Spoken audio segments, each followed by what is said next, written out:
unknown Picasso. Picasso moved back to Paris and took up residence in Casagemas's studio, where the rent was already paid.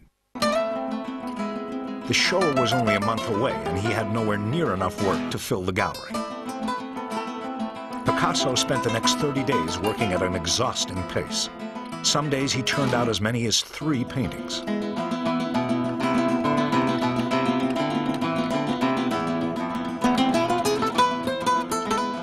Pablo now dropped his father's very common last name, Ruiz, and began signing his work under just his mother's maiden name, Picasso. And as if to announce himself to Paris, he painted a self-portrait for the show called Yo Picasso, meaning I, Picasso. In 1901, the first autoportrait, Yo Picasso, was a portrait of his arrival in Paris as a conqueror. I will be the king of Paris. Yo Picasso, moi Picasso. The show was a shining success. One critic placed Picasso at the forefront of what he called the Spanish invasion. Another called him a brilliant newcomer. Over half the items sold, and Picasso succeeded in making a name for himself. He was not yet 20 years old. One small painting in the show discreetly betrayed a secret about Picasso's love life. He inscribed it to Germaine, the woman whose indifference drove his friend Casagemas to suicide. Only weeks after he returned to Paris, Picasso had begun an affair of his own with his friend's beloved Germaine. Now, living in the apartment of his dead friend and sleeping with the woman who had broken his friend's heart, Picasso found himself haunted by the lifeless face of Casagemas, and it inspired him to begin painting in blue. After a few months, he does 3 paintings of Casagemas's head, one with a very Van Gogh-like with a canvas, with the rays of paint going out from the canvas, with the bullet hole. Another one which is virtually the first Blue Period painting, and Picasso maintained the sadness of the Blue Period stemmed from Casagemas's suicide.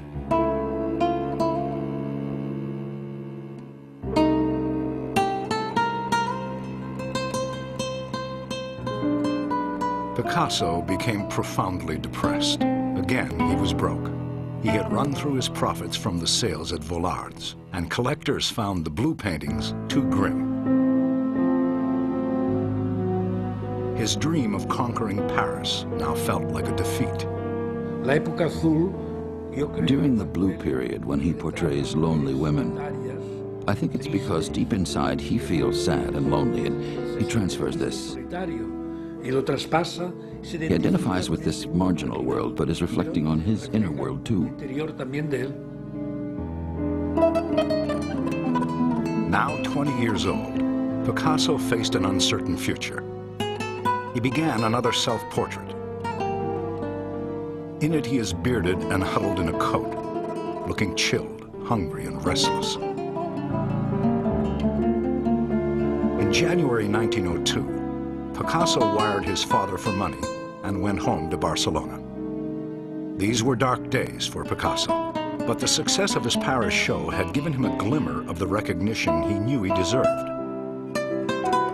Being home in Spain made Picasso more determined than ever to go back to Paris and conquer the art capital once and for all.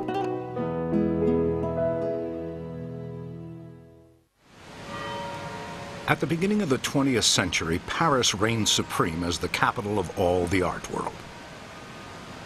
The city was on the brink of an artistic revolution, and the bohemian district of Montmartre led the way in ideas.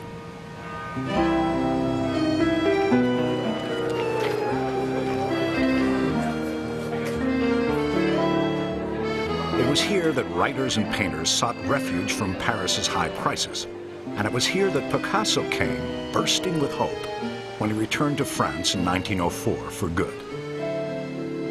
Picasso's French was still poor, which left him open to mockery from Parisians. Picasso did not like being mocked.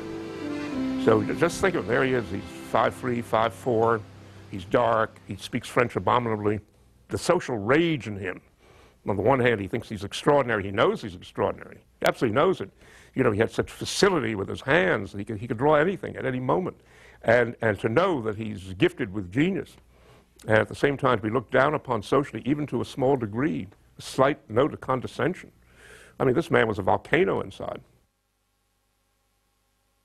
Picasso was very short, but very powerfully built. There was a sense of a tremendously powerful presence, and there was such strong animal magnetism. And the first thing that you noticed, of course, were those extraordinary eyes, which had an absolutely hypnotic intensity.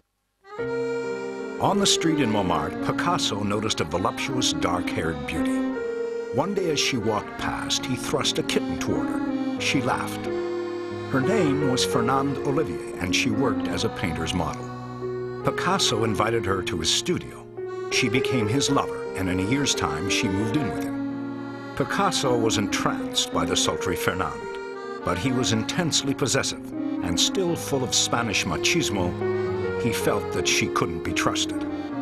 The Andalusian society was the most backward, in a way, in its treatment of women.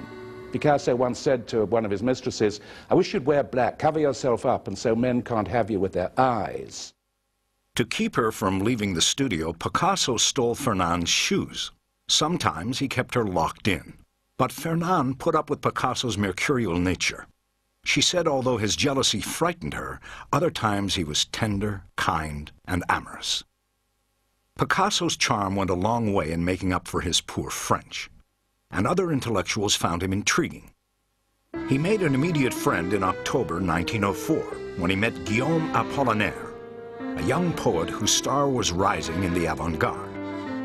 The very cosmopolitan Apollinaire and the rough-edged Picasso shared a love of the circus, and when they could afford it, they would go to the famed Cirque Medrano. Other times, they would walk the streets in search of the strolling troupes who performed for spare change. Soon, the same acrobats, jesters, and hurdy-gurdy players who inhabited Apollinaire's poetry were appearing in the paintings of Pablo Picasso. He saw life in terms of the circus, and strolling players wandering through life as a kind of deserted landscape. This whole symbolism of the circus and of Harlequin was very much a turn-of-the-century thing. Picasso was a Spaniard, a foreigner in Paris. They're all a little bit lost, a little bit melancholy.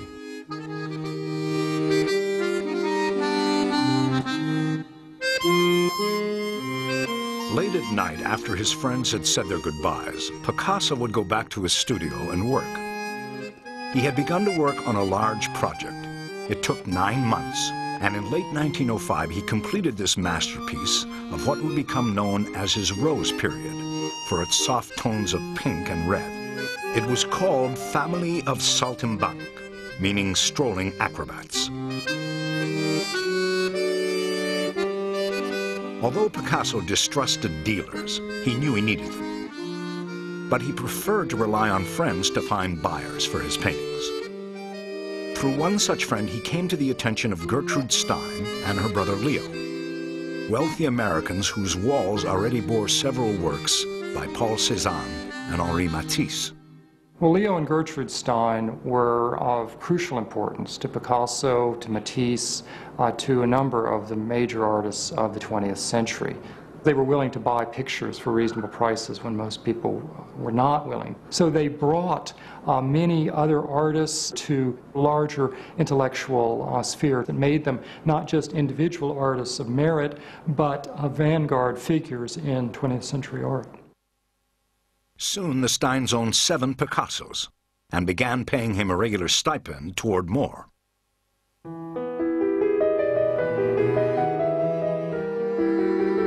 The Steins introduced Picasso to the only other painter he would ever consider a true rival, Henri Matisse. That year, at the annual Fall Art Exhibition, the Salon d'Automne, Matisse's radiantly colored paintings became the talk of the art world.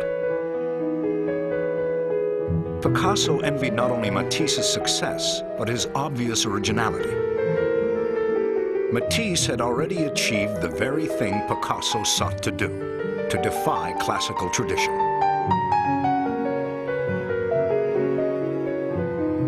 This painting, Bonheur de Vivre, or Joy of Life, finished in 1906, was Matisse's crowning achievement.